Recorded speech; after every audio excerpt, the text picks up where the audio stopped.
زوجتك ابنتي، وهو يرد علي ويقول وأنا قبلت، فتصبح على هذا الأساس زوجته.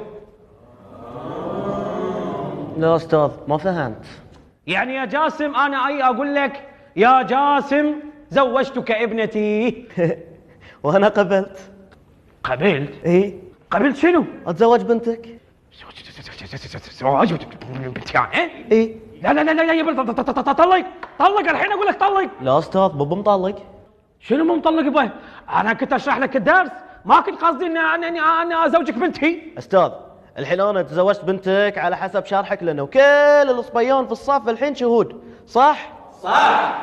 البركة يا جسمي تستاهل. الله يسلمك. منك المال ومن هالعيال عزيز. ألف الصلاة والسلام عليك يا حبيب الله محمد. وبارك أرسلت لايكي